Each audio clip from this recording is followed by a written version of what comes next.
Hello friends, राजमुद्रा online या आपल्या प्लॅटफॉर्ममध्ये आपलं स्वागत आहे. आपण जॉग्रफी या विषयामधल्या काही बेसिक बेसिक ज्या कॉन्सेप्ट्स आहेत त्यांची चर्चा या आपल्या सिरीजमध्ये करतो आहोत. आणि याआधी आपण इंडिया साईज अँड लोकेशन हा एक टॉपिक बघितलेला होता. त्यामध्ये भारताचं लोकेशन, भारताची साईज आणि मग पूर्ण जगामध्ये भारताची कशी पोझिशन आहे, जॉग्राफिकल पोझिशन, त्याबद्दलची चर्चा आपण येथे केलेली होती. आता आजच्या या व्हिडिओमध्ये आपण ग्लोब आणि त्यामध्ये लॅटिट्यूड आणि लॉंगिट्यूड नेमकं काय असतं, लॅटिट्यूड म्हणजे काय आणि लॉंगिट्यूड म्हणजे काय, आणि त्या रिलेटेड असणाऱ्या काही बेसिक बेसिक ज्या कॉन्सेप्ट्स आहेत त्याची चर्चा आजच्या या व्हिडिओमध्ये करणार आहोत. तर आपण सुरू करू. ग्लोब, लॅटिट्यूड अँड लॉंगिट्यूड असं आपल्या या टॉपिकचं नाव आहे. आणि त्यामध्ये सगळ्यात पहिले तर हा ग्लोब बघू आपण. आता हा आपला जो ग्लोब आहे, पूर्ण पृथ्वीचा हा जो गोल आहे, यामध्ये जर तुम्ही दुकानामधून हा ग्लोब विकत घेताय तर तुम्हाला हा ग्लोब जेव्हा तुम्ही फिरून बघताय कसा दिसणार आहे, तर एक असा सेंट्रल एक लाईन जाते याच्यामध्ये. आणि मग तुम्ही फिरवता तेव्हा ह्याला असं फिरवताय, म्हणजे या लाईनच्या भोवती हा ग्लोब काय करतोय तर फिरतोय. आता त्या ग्लोब मध्ये जेव्हा हे प्लास्टिकचं बनवलं असेल त्यांनी, आतमध्ये काय असणार आहे, एक रॉड असणार आहे किंवा एक पिन असणार आहे. आणि मग त्याच्या भोवती हा पूर्ण ग्लोब जो आहे तो फिरत राहतो. तसंच आपण जेव्हा पृथ्वीचा गोल तिथे बघतोय, हा तर ग्लोब झाला प्लास्टिक वाला, पण जर पृथ्वीचा गोल जर आपण तिथे बघतोय तर तिथे आपल्याला काय बघायला मिळते, अशाच प्रकारची एक इमॅजिनरी लाईन असते. एक इमॅजिनरी लाईन असते. आणि ही जी इमॅजिनरी लाईन आहे, जी पृथ्वीचा नॉर्थ आणि साऊथ पोल जो आहे त्याला जोडणारी अशी एक इमॅजिनरी लाईन आहे. ही जी इमॅजिनरी लाईन आहे त्याला आपण काय म्हणतो, ऍक्सिस ऑफ अर्थ. त्याला आपण म्हणतो ऍक्सिस ऑफ अर्थ. म्हणजे इथे जशी ही इमॅजिनरी, इथे आपल्याला या ग्लोब मध्ये जशी ही लाईन दिसते, म्हणजे काय, एक प्रकारची पिन आहे किंवा एक प्रकारचं रॉड आहे, त्याच्या भोवती हा पूर्ण ग्लोब फिरतोय. तसंच पृथ्वीच्या केसमध्ये एक इमॅजिनरी लाईन आहे ज्याला आपण काय म्हणतोय, ऍक्सिस ऑफ दी अर्थ म्हणतोय. आणि मग याबद्दल पुढे इथे दाखवलेलं पण आहे की you will notice that a needle is fixed through the globe in a tilted manner. आणि अशा प्रकारचा जो एक एक असा इमॅजिनरी लाईन आहे त्याला पृथ्वीच्या केसमध्ये आपण काय म्हणतोय तर ऍक्सिस म्हणतोय. आणि मग हा जो ग्लोब आहे या ऍक्सिसच्या भोवती तुम्ही फिरवू शकता, फ्रॉम वेस्ट टू ईस्ट और ईस्ट टू वेस्ट. आणि त्या पद्धतीने पूर्ण त्या ग्लोबची मुवमेंट आपल्याला बघायला मिळते. आणि मग रिअल अर्थच्या केसमध्ये काय होतंय की अशा प्रकारची निडल आहे आणि ऍक्च्युअल मध्ये ती इमॅजिनरी निडल आहे. म्हणजे असं खरंच काही आतमध्ये नाही, इमॅजिनरी लाईन आहे ज्याच्या भोवती पृथ्वी आपली फिरत राहते. त्याला आपण काय म्हणतो, पृथ्वीचा ऍक्सिस म्हणतो. ठीक आहे, हा एक पहिला मुद्दा. तसंच एक अशी, समजा आपण पृथ्वीचा हा ग्लोब आहे तर एक अशी एक लाईन आहे, त्यासोबतच एक आडवी पण एक इमॅजिनरी लाईन आपल्याला बघायला मिळते. पृथ्वीच्या ग्लोब वरती एक आडवी पण इमॅजिनरी लाईन आपल्याला बघायला मिळते. आणि ही लाईन कोणती, ही लाईन म्हणजे तुमचा इक्वेटर. ही लाईन कोणती आहे तर तुमचा इक्वेटर आहे. म्हणजे there is one more imaginary line which is running the globe and dividing it into two equal parts. Equator काय करतंय, पूर्ण आपला जो पृथ्वीचा गोल आहे त्याला दोन इक्वल पार्ट्स मध्ये डिवाइड करतंय. आणि अशी जी लाईन आहे इमॅजिनरी लाईन त्याला आपण काय म्हणतो, इक्वेटर म्हणतो. आणि मग इक्वेटर काय करतंय, पृथ्वीला दोन भागामध्ये डिवाइड करतंय. जो इक्वेटरच्या उत्तरेकडचा म्हणजे नॉर्थ साइडचा अर्धा भाग जो आहे त्याला आपण म्हणतो नॉर्दर्न हेमिस्फिअर. आणि इक्वेटरच्या साऊथ साइडचा जो अर्धा भाग आहे त्याला आपण काय म्हणतो, साऊदर्न हेमिस्फिअर. तर हे दोन शब्द अजून इथे क्लिअर होत आहेत, इक्वेटर आणि मग the northern half of the earth is known as northern hemisphere, southern half of the earth is known as southern hemisphere. हे एक्झॅक्टली दोन इक्वल पार्ट इथे तयार होतात. आणि हे का बरं तयार होतात, कारण मधून काय जात आहे तर तुमचं इक्वेटर जात आहे. ठीक आहे, हा एक भाग झाला. पुढे काय म्हणता येते की this equator is imaginary circular line. कारण आपण जर असं गोल काढला आणि त्यामध्ये आपण दाखवली ही आडवी एक लाईन आहे, पण हे 2D फिगर झाली. आपण हे 2 डायमेन्शन मध्ये काढतो. जर आपण ह्याला बाहेर काढलं आणि असा एक बॉल आहे असं इमॅजिन करा समोर, तर त्या पूर्ण सेंटर मधून अशी सेंटरच्या पेरिफेरीवरून जाणारी जी लाईन आहे त्याला आपण काय म्हणतोय, इक्वेटर म्हणतोय. म्हणजे ऍक्च्युअल मध्ये इथे जी लाईन दिसते ती लाईन नाहीये, तर ते काय आहे, एक प्रकारे तो सर्कल आहे. आणि म्हणून इथे म्हणलेलं आहे it is imaginary circular line. आणि ही जी लाईन आहे ही एक रेफरन्स पॉइंट म्हणूनही बघितलं जातं की आपल्याला जर पूर्ण पृथ्वीवरती वेगवेगळ्या जागा लोकेट करायच्या असतील तर ह्या इक्वेटरचा एक मोठा फायदा आपल्याला तिथे होतो. A parallel circle from the equator up to the poles are called as parallel latitude. कारण हा एक सर्कल झाला समजा, पण असेच बरेचसे आपल्याला सर्कल्स एकावरती एक असे बघायला मिळतात. इक्वेटर पासून जसं तुम्ही पोल कडे जाताय तुम्हाला अशा प्रकारचे वेगवेगळे सर्कल्स बघायला मिळतात. आणि ह्याला आपण काय म्हणतो, ह्याला आपण म्हणतो पॅरलल्स ऑफ लॅटिट्यूड. पॅरलल्स ऑफ लॅटिट्यूड म्हणजे थोडक्यात आपल्या पृथ्वीच्या नकाशावरती किंवा ग्लोबवरती आपण जर म्हटलं तर ज्या अशा आडव्या लाईन्स नकाशावर जर तुम्ही बघताय ॲटलास मध्ये तर त्या लाईन दिसणार. या ज्या लाईन्स आहेत ह्यालाच आपण काय म्हणतो, तर लॅटिट्यूड म्हणतो. ठीक आहे, हा एक भाग झाला. आता इथून जर आपण बघितलं इक्वेटरला मग काय म्हणलं जाते, 0 डिग्री लॅटिट्यूड म्हणलं जाते. कारण सगळी सुरुवात जी आहे ती इक्वेटर पासून होती. Equator is known as 0 degree latitude. Since the distance from equator to either of the pole, equator पासून दोन्ही पोल नॉर्थ पोल म्हणा किंवा साऊथ पोल म्हणा, either of the pole is 1/4 of a circle round the earth. त्यामुळे त्याला आपण 1/4 of 360 degree म्हणजेच 90 degree असं म्हणतो. म्हणजेच काय, 90 डिग्री असं आपण म्हणतो. तर थोडक्यामध्ये इथे जर आपण एक डायग्राम काढली,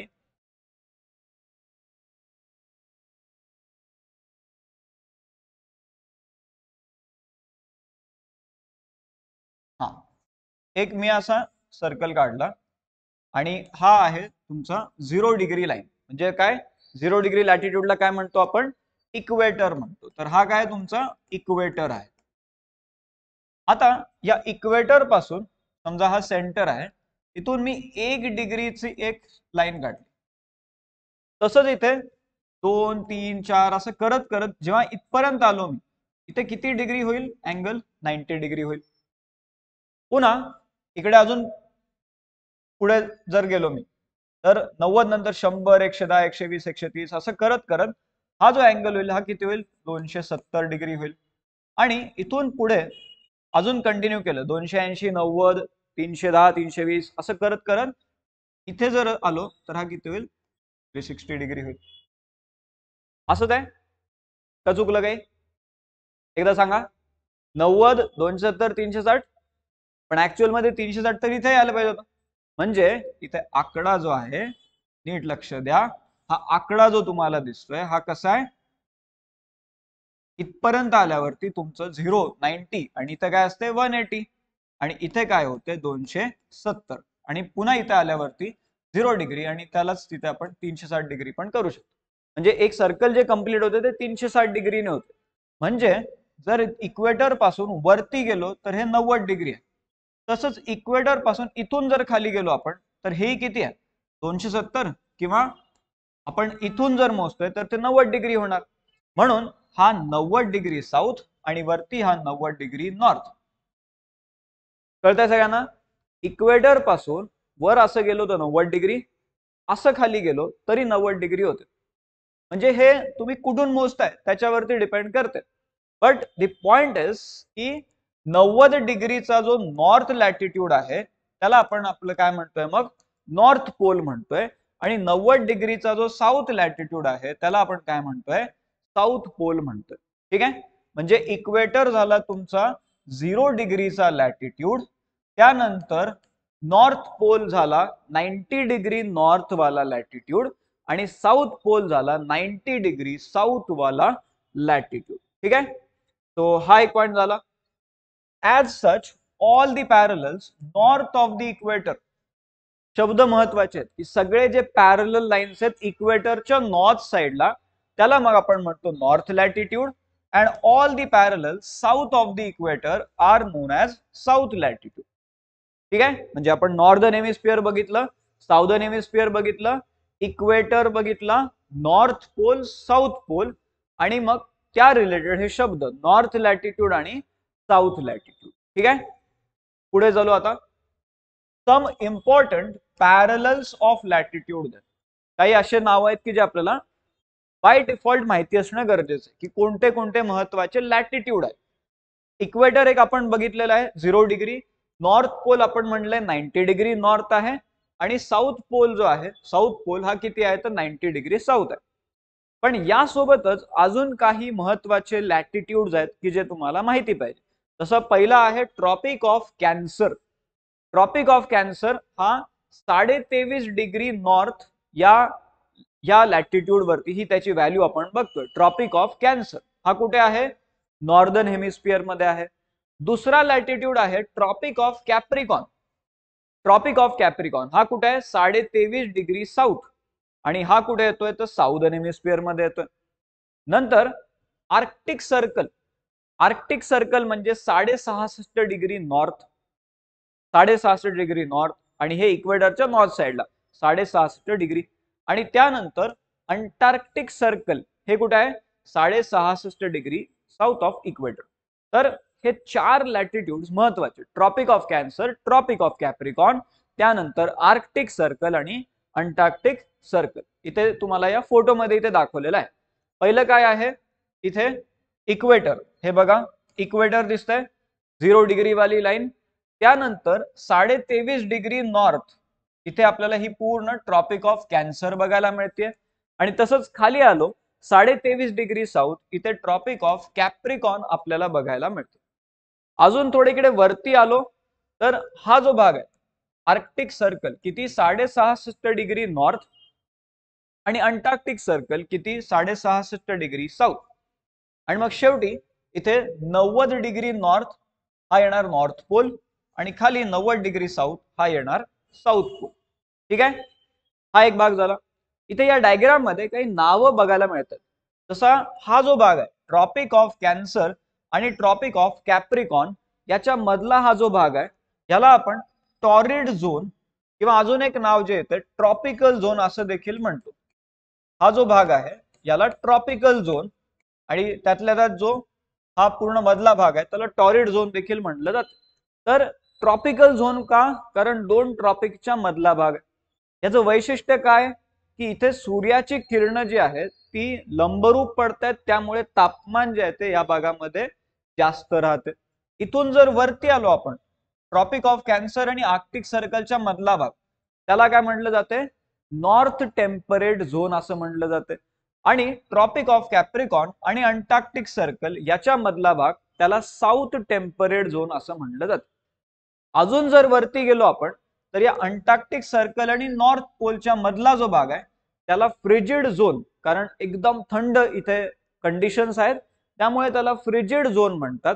तसंच अंटार्क्टिक सर्कल आणि साऊथ पोलच्या मधला जो भाग आहे त्याला देखील फ्रिजिड झोन असं म्हटलं जातं. ठीक आहे, तर हे काही लॅटिट्यूड्स आणि त्या हिशोबाने पृथ्वीच्या वेगवेगळ्या भागांना दिलेले हे नाव इथे आपल्याला बघायला मिळतात. ठीक आहे, आता त्याबद्दल थोडक्यात ते माहिती सांगतात की मिड डे सन म्हणजे दुपारी 12 वाजताचा जो सूर्य आहे it is exactly overhead at least once a year on all the latitudes in between tropic of cancer and tropic of capricorn. म्हणजे हा जो 23.5 डिग्री नॉर्थ ते 23.5 डिग्री साऊथ या दरम्यान ज्या ज्या लॅटिट्यूड आपल्याला दिसत, ज्या ज्या हॉरिझॉन्टल लाईन दिसतील तिथे एकदा तरी असं होणार, वर्षातून एकदा तरी असं होणार की दुपारी 12 वाजताचा सूर्य जो आहे तो एक्झॅक्टली डोक्याच्या वर आहे, आणि याचा अर्थ तिथे सूर्याची किरण जी आहे ती लंबरूप पडते. आणि मग हा जो एरिया आहे इथे मोठ्या प्रमाणात आपल्याला इथे तापमान बघायला मिळतात, मॅक्सिमम हीट इथे आपल्याला बघायला मिळते, आणि म्हणून याला आपण टॉरिड झोन असं देखील म्हणतो. आणि जसं इथून आपण वर किंवा खाली जातोय तसं आपल्याला थोडेफार मॉडरेट टेम्परेचर्स, तापमान कमी कमी होताना बघायला मिळेल, आणि असे जे झोन आहेत त्याला आपण काय म्हणणार टेम्परेट झोन. जसा तुमचा जो ट्रॉपिक ऑफ कॅन्सर आणि आर्क्टिक सर्कलच्या मधला भाग आणि ट्रॉपिक ऑफ कॅप्रिकॉन आणि अंटार्क्टिक सर्कलच्या मधला भाग. जसं इथे दाखवलं कॅन्सर आणि आर्क्टिक सर्कलच्या मधला भाग, इथे थोडे तापमान काय कमी आहेत, नॉर्थ टेम्परेट झोन, आणि खाली ट्रॉपिक ऑफ कॅप्रिकॉन आणि अंटार्क्टिक सर्कलच्या मधला भाग ज्याला आपण काय म्हणतोय साऊथ टेम्परेट झोन. तर इथे आपल्याला थोडे कंडिशन्स जे आहेत टेम्परेचर कंडिशन्स त्या मॉडरेट म्हणजे थोडेफार तापमान त्या ट्रॉपिकल रिजन पेक्षा कमी बघायला मिळते. हा एक भाग झाला. पुढे अजून काय म्हणतायत, तिथून अजून जर पुढे गेलो आपण आर्क्टिक सर्कल पर्यंत आलो आणि खाली अंटार्क्टिक सर्कल पर्यंत आलो. आता आर्क्टिक सर्कल आणि नॉर्थ पोल, आर्क्टिक सर्कल आणि नॉर्थ पोल यांच्यामध्ये जो भाग आहे नॉर्दर्न हेमिस्फिअर मध्ये आणि अंटार्क्टिक सर्कल आणि साऊथ पोल यांच्या मधला भाग कुठे तर साऊदर्न हेमिस्फिअर मध्ये. हा जो भाग आहे हा भाग एकदम जास्त थंड असणार आहे आणि त्यामुळे या झोनला फ्रिजिड झोन, एकदम जास्त थंड असा भाग ज्याला फ्रिजिड झोन असं देखील म्हणलं जातं. तर हा फ्रिजिड झोन आपल्याला तिथे बघायला मिळेल. हे 3 झोन तिथे एक्सप्लेन केले त्यांनी जे त्या डायग्राम वरती दाखवलेले होते. आता इथपर्यंत तर झालं लॅटिट्यूड म्हणजे काय. आता आपल्याला बघायचंय लॉंगिट्यूड म्हणजे काय. लॉंगिट्यूड काय असणार आहे, लॉंगिट्यूड कोणाला माहिती आहे? नकाशावरती सगळ्यांनी ह्याला कधी ना कधी बघितलेलं असतंय. लॉंगिट्यूड चा अर्थ काय होतो? लॉंगिट्यूड बऱ्याच वेळेस आपण बघतो की या ग्लोब वरती तुम्हाला अशा तर काही हॉरिझॉन्टल लाईन्स तर दिसणारच आहेत, पण त्यासोबतच असंही आपल्याला दिसेल की अशा बऱ्याचशा कर्व लाईन्स पण आहेत. अशा बऱ्याचशा कर्व लाईन्स पण आपल्याला नकाशावरती बघायला मिळतात. या कर्व लाईन्स म्हणजे काय? या कर्व लाईन्स म्हणजे तुमच्या काय आहेत तर लॉंगिट्यूड आहे. आता मग या लॉंगिट्यूड्स बनवण्याची गरज का पडतीये? कारण एखाद्या ठिकाणचं लोकेशन जे आहे ते एक्झॅक्टली आपल्याला सांगायचं असेल तर आपल्याला एखाद्या ठिकाणचं लॅटिट्यूडही माहिती पाहिजे आणि त्या ठिकाणी किती लॉंगिट्यूड आहे ते देखील माहिती पाहिजे. हे असं का बरं? कारण इथे जेव्हा आपण बघतो एक उदाहरण त्यांनी दाखवलेलं आहे का बरं आपल्याला लॉंगिट्यूड गरजेचे आहेत. इथे जर आपण बघितलं तर एक आयलँड आहे, टोंगा आयलँड नाव आहे. कुठे आहे ते टोंगा आयलँड? पॅसिफिक ओशन मध्ये आयलँड आहे. आणि दुसरं मॉरिशियस आयलँड हे सगळ्यांना माहिती असेल, हे कुठे आहे तर आपल्या इंडियन ओशन मध्ये आहे.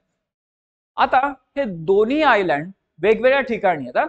पॅसिफिक ओशन मध्ये एक आहे आणि एक इंडियन ओशन मध्ये, तरी त्यांची लॅटिट्यूड जी आहे ती सेम आहे 20 डिग्री साऊथ. असं का होतंय? कारण लॅटिट्यूड जे आहेत इथे पुढे एक नकाशा दाखवलेला आहे. तर इथे समजा जवळपास या भागामध्ये ते मॉरिशियस आहे आणि इथे या भागामध्ये समजा ते टोंगा आहे. आता इथे काय होतंय, ह्या पूर्ण हॉरिझॉन्टल लाईन्स जे आहेत इथून जर आपण बघितलं तर ही पूर्ण एक लाईन म्हणजे 20 डिग्री साऊथ आहे. ही पूर्ण एक लाईन म्हणजे काय आहे 20 डिग्री साऊथ. तर तुम्ही फक्त एवढं सांगून चालणार नाही ना की 20 डिग्री साऊथ वरती मॉरिशियस आयलँड आहे. कारण मग असं असेल तर मॉरिशियस इथे आहे का इथे आहे का इथे आहे इथे आहे, कुठे आहे कुठे ते कसं कळणार? कारण एकाच लॅटिट्यूड वरती तुमचं ते टोंगा आयलँड पण आहे आणि मॉरिशियस आयलँड पण आहे. त्यामुळे तुम्हाला हे नेमकं सांगणं गरजेचं आहे की नेमकं हे वेस्टर्न साईडला आहे, वेस्टर्न साईडला आहे का ईस्टर्न साईडला आहे, हे देखील तिथे सांगणं गरजेचं आहे. आणि त्यामुळे एखाद्या ठिकाणचं लोकेशन कन्फर्म आणि एक्झॅक्ट सांगण्यासाठी तुम्हाला फक्त लॅटिट्यूड असून चालणार नाही. तर लॅटिट्यूड माहिती आहे ठीक आहे, त्यासोबतच तुम्हाला अजून एक गोष्ट लागती ज्याला आपण काय म्हणतो लॉंगिट्यूड म्हणतो. जसं इथे पुढे ते म्हणतात in order to locate them precisely, then हे दोन आयलँड्स आपल्याला जर नकाशावरती एक्झॅक्ट सांगायचे असतील, we must find out how far east or west these places are from a given line of reference. आणि जसं आपण लॅटिट्यूडच्या केसमध्ये इक्वेटरला लाईन ऑफ रेफरन्स कन्सिडर केलेलं होतं, तसं आपल्याला इथे अजून एक लाईन ऑफ रेफरन्स लागेल जी आपल्याला हे दाखवेल की एखादी जागा त्या लाईन ऑफ रेफरन्स पासून पूर्वेकडे आहे की पश्चिमेकडे आहे, हे आपल्याला तिथे माहिती असणं गरजेचं आहे. आणि ही जी लाईन ऑफ रेफरन्स आहे याला आपण काय म्हणतो तर लॉंगिट्यूड किंवा मेरिडियन्स ऑफ लॉंगिट्यूड असं त्याला आपण म्हणतो. तर ही जी लाईन ऑफ रेफरन्स आहे त्याला लॉंगिट्यूड किंवा मेरिडियन ऑफ लॉंगिट्यूड असं आपण म्हणतो. तर ही लाईन जवळपास इथून जाते, ही अशी एक लाईन जाते आणि ही जी लाईन आहे याला आपण 0 डिग्री लॉंगिट्यूड असं आपण म्हणतो. तसं इक्वेटरच्या केसमध्ये आपण 0 डिग्री लॅटिट्यूड त्याला म्हटलं होतं, तसं ही काय झाली 0 डिग्री लॉंगिट्यूड. याला एक नाव दिलं जाते ते म्हणजे प्राइम मेरिडियन. लंडनच्या जवळ ग्रीनविच नावाची एक जागा आहे, त्या जागेमधून ही लाईन पास होती आणि त्या हिशोबाने बाकीच्या ठिकाणचं लोकेशन जे आहे ते आपल्याला सांगता येऊ शकेल. ठीक आहे, तर याला काय म्हटलं जाते मेरिडियन्स ऑफ लॉंगिट्यूड. ही जी लाईन ऑफ रेफरन्स आहे त्याला मेरिडियन ऑफ लॉंगिट्यूड किंवा थोडक्यात लॉंगिट्यूड किंवा प्राइम मेरिडियन असे नाव त्याला दिले जातात. आता unlike the parallels of latitude, all meridians are of equal length. महत्वाचा मुद्दा आहे, कारण त्या लॅटिट्यूड जेव्हा आपण बघत होतो आपल्याला हे दिसलं की त्या सगळ्या ज्या लॅटिट्यूड आहेत त्यांची लांबी जी आहे, त्यांची जी लांबी आहे ती समान नाहीये. इथे आपण बघतो की ह्याची लांबी आणि इथून जसं वरती वरती जातोय तर या लॅटिट्यूडची लांबी काय होतीये, कमी कमी होत चाललेली आहे. पण या उलट ज्या लॉंगिट्यूड्स आहेत, लॉंगिट्यूड्सची लांबी जी आहे ती सगळ्या लॉंगिट्यूडची लांबी काय आहे, समान आहे. All longitudes are of equal length. आणि त्यामुळे एक्झॅक्टली किती एक आपण म्हणलं की एक रेफरन्स पॉइंट कोणता घ्यायचा हे तिथे ठरवणं खूप अवघड होत होतं. का, कारण लॅटिट्यूडच्या केसमध्ये काय झालं, इक्वेटर जो आहे तो सगळ्यात मोठा लॅटिट्यूड आहे, त्यामुळे इक्वेटरला रेफरन्स धरला जाऊ शकेल. पण इथे काय होतंय की नेमकं त्या कोणत्या लॉंगिट्यूडला रेफरन्स कन्सिडर करायचं हे ठरवणं अवघड होतं. कारण का, कारण सगळ्याच लॉंगिट्यूडची लांबी जी आहे ती सारखीच आहे. आणि मग इथे काय केलं, वेगवेगळ्या देशांनी इथे ठरवलं की द काउंट शुड बिगिन, किंवा नंबर कसे द्यायचे, 0 डिग्री कोणाला म्हणायचं, तर count should begin from the meridian which passed through this Greenwich. Greenwich जे लंडन जवळची एक जागा आहे आणि इथे एक ब्रिटिश रॉयल ऑब्झर्वेटरी पण लोकेटेड आहे. या ठिकाणापासून आपण काय करू तर सगळे नंबर देणं सुरू करू. याला आपण म्हणू 0 डिग्री आणि त्या हिशोबाने मग 1 2 3 4 असे वेगवेगळे लॉंगिट्यूडचे नाव आपण देऊ. आणि मग ह्या लाईनला, ही जी मेरिडियन जातीये कुठून, ग्रीनविच मधून, त्या लाईनला आपण काय म्हणलं, आपली प्राइम मेरिडियन, जी आपली रेफरन्स लाईन आहे. आणि त्या हिशोबाने मग आपण काय करणार, वेगवेगळ्या ठिकाणचे जे मेरिडियन्स आहेत किंवा लॉंगिट्यूड्स आहेत ते तिथे कॅल्क्युलेट करणार. आता इक्वेटरच्या केसमध्ये आपण काय बोललो, इक्वेटर काय करतंय तर आपल्या ग्लोबला 2 भागामध्ये डिवाइड करतंय. इक्वेटरच्या वरचा भाग म्हणजे नॉर्दर्न हेमिस्फियर, इक्वेटरच्या खालचा भाग म्हणजे काय, साऊदर्न हेमिस्फियर. तसंच ही जी प्राइम मेरिडियन आहे, 0 डिग्रीची जी लॉंगिट्यूड आहे, ही काय करते, आपल्या पूर्ण ग्लोबला पुन्हा 2 भागामध्ये डिवाइड करते. जसं हा ग्लोब आहे समजा, या ग्लोब मध्ये समजा ही सेंट्रल लाईन आहे ज्याला आपण 0 डिग्री लॉंगिट्यूड म्हणलं, तर या लाईनच्या या बाजूला म्हणजे ही वेस्टर्न साइड झाली आणि ही बाजू म्हणजे ईस्टर्न साइड झाली.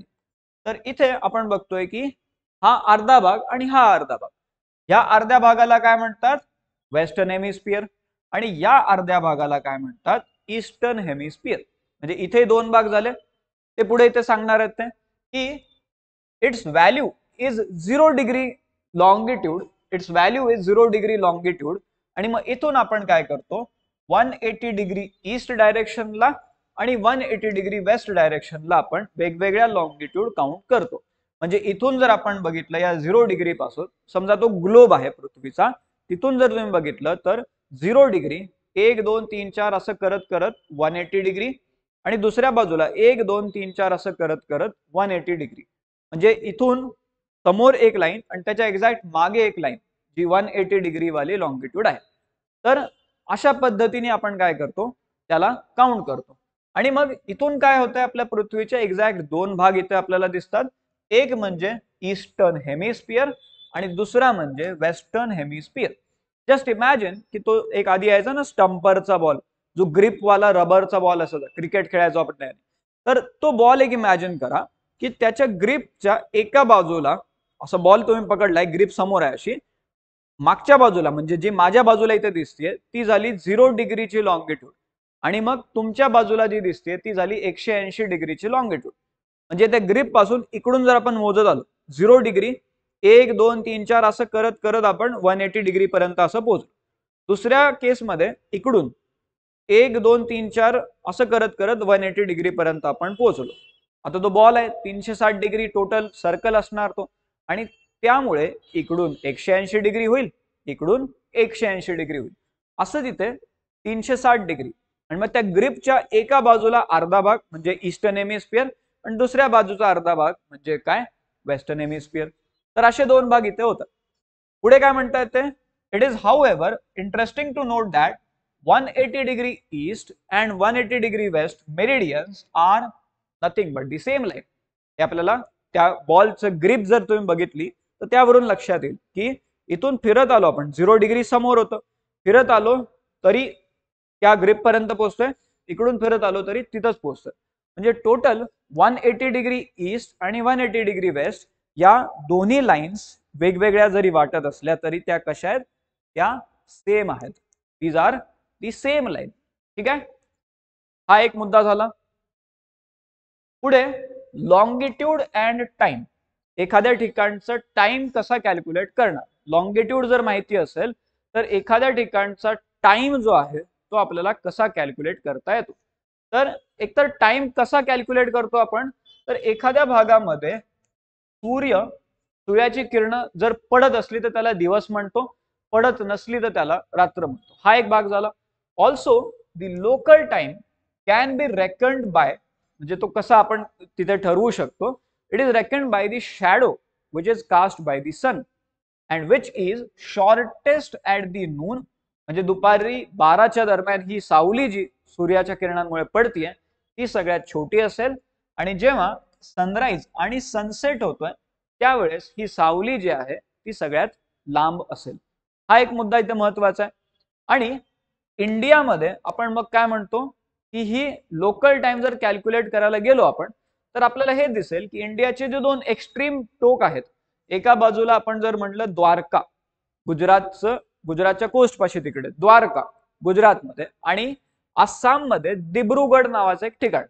तर या दोन ठिकाणांमध्ये या हिशोबाने जर आपण टाइम कॅल्क्युलेट करायला गेलो किंवा शॅडो कास्ट बाय दी सन त्या हिशोबाने आपण टाइम कॅल्क्युलेट करायला गेलो तर द्वारका आणि दिब्रुगड या दोन जागांमधल्या टाइम मध्ये जवळपास 1.25 तासाचा फरक तिथे येणार. म्हणजे द्वारकामध्ये जो टाइम आहे त्याच्यापेक्षा 1.25 तासाचा फरक दिब्रुगड मधल्या टाइम मध्ये दिसेल. दिब्रुगड जे असेल ते 1.25 तास पुढे असणार द्वारकापेक्षा. मग असं जर असेल तर ऍडमिनिस्ट्रेशन साठी किती प्रॉब्लेम होईल. आणि त्यामुळे आपल्याला काय करावं लागतंय, एक रेफरन्स मेरिडियन इंडियाने सिलेक्ट केलेली आहे, किंवा इंडियाचं कोणतेही ठिकाण असो तिथला टाइम जो आहे तो या एक रेफरन्स मेरिडियन नुसारच कॅल्क्युलेट केला जाईल. आणि मग ती रेफरन्स मेरिडियन जी आपण घेतली ती कोणती, तर 82.5 डिग्री ईस्ट ही जी लॉंगिट्यूड आहे ही आपली एक स्टँडर्ड मेरिडियन आपण सिलेक्ट करून ठेवलेली, जी इंडियाच्या एकदम नकाशामध्ये बघितलं तर मधातून अशी जाते. आणि या हिशोबाने आपण काय करतो, आपला टाइम कॅल्क्युलेट करतो. एक सेंट्रल मेरिडियन आपली आहे ज्याला आपण काय म्हणतो, स्टँडर्ड मेरिडियन ऑफ इंडिया, आणि ती काय आहे 82.5 डिग्री ईस्ट ही लाईन आहे. आणि मग यानुसार आपण काय केलेलं आहे, आपला पूर्ण जो टाइम आहे तो ठरवलेला आहे. जसं एका बाजूला इथे 68 डिग्री ईस्ट पासून आपलं चालू होतंय पूर्ण इंडियाची लँड, आणि ते कुठपर्यंत आहे 97 डिग्री ईस्ट पर्यंत आहे. म्हणजे इथे समजा इथे कुठेतरी 0 डिग्रीची लाईन, इथे अशी एक 0 डिग्रीची लाईन, 0 पासून 1 2 3 4 असं करत करत आपण 68 पर्यंत जेव्हा येतो, 68 डिग्री ईस्ट. ईस्ट का, कारण त्या प्राइम मेरिडियनच्या ईस्ट साइडला ते आहे. इथून जर चालू केलं तर 68 डिग्री ईस्ट या लॉंगिट्यूड पासून 97 डिग्री ईस्ट या लॉंगिट्यूड पर्यंत इंडिया आहे. आणि त्यामुळे इथे आपण म्हणतोय की 68 डिग्रीला जर टाइम आपण कॅल्क्युलेट केला आणि 97 डिग्रीला जर टाइम कॅल्क्युलेट केला तर त्यामध्ये 1.25 तासाचा फरक आहे. म्हणून आपण काय केलं, ही एक सेंट्रल लाईन इथे घेतलेली आहे जी उत्तर प्रदेशमध्ये मिर्जापूर माहिती आहे सगळ्यांना, तिथून जवळपास ही लाईन जाते आणि त्याला आपण आपलं काय म्हणलेलं आहे तर स्टँडर्ड मेरिडियन.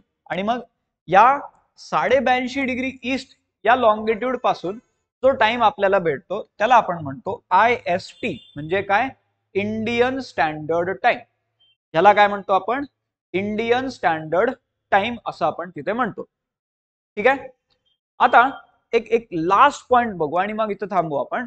हा टाइम नेमका कॅल्क्युलेट कसा होणार. आपण बऱ्याच वेळेस म्हणतो ना की इंडिया जे आहे ते 5.5 तास पुढे आहे ग्रीनविच पासून, प्लस 5 hours 30 minutes असं आपण बऱ्याच वेळेस तिथे लिहितो. 5.5 तास नेमकं आलं कुठून, त्याचं एक कॅल्क्युलेशन तुम्हाला इथे दाखवतो. समजा आपला जो पृथ्वी आहे ही रफली एक सर्कल आपण जर कन्सिडर केलं तर 360 डिग्रीचा पूर्ण अँगल होणार आहे. 360 डिग्री पूर्ण पृथ्वीला कव्हर करण्यासाठी 24 तासाचा टाइम लागतो, बरोबर आहे, 24 hours टाइम. आणि ते जर तुम्ही कॅल्क्युलेट केलं की 1 डिग्रीला किती वेळ लागेल तर रफली 4 मिनिटाचा टाइम लागतो. 1 डिग्री आपल्याला कव्हर करायला किती, 4 मिनिटाचा टाइम लागतो. आणि आपली रेफरन्स मेरिडियन किती ठेवली आपण, 82.5 डिग्री. 82.5 डिग्री. तर जर सरळ सरळ आपण जर कॅल्क्युलेट केलं की 1 डिग्रीला 4 मिनिट लागत आहेत तर 82.5 डिग्री ट्रॅव्हल करायला किती वेळ लागेल. मग हे एक्स समजा आपण म्हणलं किती येते, 82.5 × 4, जे काही येणार ते मिनिटामध्ये येणार. तर किती येणार हे, 5 चोक 20, 0, 2, 4 2 8 2 10, 1, 8 चोक 32 आणि 1 33, 330 मिनिट्स. 330 मिनिट्स हा तिथे टाइम येतो. मग 330 मिनिट्सला जर आपण आवर मध्ये कन्वर्ट करतोय तर ते किती होते, 5 hours 30 minutes होते. 300 म्हणजे काय, 5 तास. 300 मिनिट म्हणजे 5 तास आणि वरचे 30. मग हे जे 5 hours 30 minutes आहे हे कॅल्क्युलेशन आपल्याला इथून मिळते. किंवा 1 डिग्रीला 4 मिनिट तर आपली जी लॉंगिट्यूड आहे त्याला किती मिनिट लागतात किंवा ते किती तिथे फरक येणार. तर ग्रीनविच पासून 5 तास 30 मिनिटाचा फरक आपल्याला मग तिथे बघायला मिळतो. कारण 1 डिग्री हे कुठून आपण सुरू केलेले रेफरन्स, ग्रीनविच पासून, म्हणजे 5 hours 30 minutes. आणि आपण पूर्वेकडे आहे म्हणून एवढं टाइम जे आहे we are ahead of the Greenwich mean time, GMT. ठीक आहे. म्हणजे जर तुम्हाला या कॅल्क्युलेशन नुसार कोणत्याही एका भागाची लॉंगिट्यूडची व्हॅल्यू माहिती असेल तर तिथे किती टाइम आहे, म्हणजे ती जागा ग्रीनविच पासून किती वेळ पुढे आहे किंवा किती वेळ मागे आहे, याचे कॅल्क्युलेशन्स तुम्हाला तिथे करता येऊ शकतील. ठीक आहे. तो इथपर्यंत आपण तो बेसिक पद्धतीने लॅटिट्यूड आणि लॉंगिट्यूड या रिलेटेड काही एकदम सोप्या अशा गोष्टी इथे डिस्कस केल्या. इथून पुढच्या आपल्या व्हिडिओज मध्ये अशाच काही इंटरेस्टिंग गोष्टी घेऊन आपण पुन्हा भेटत राहू. तोपर्यंत आपण आता इथे थांबू. Thank you very much.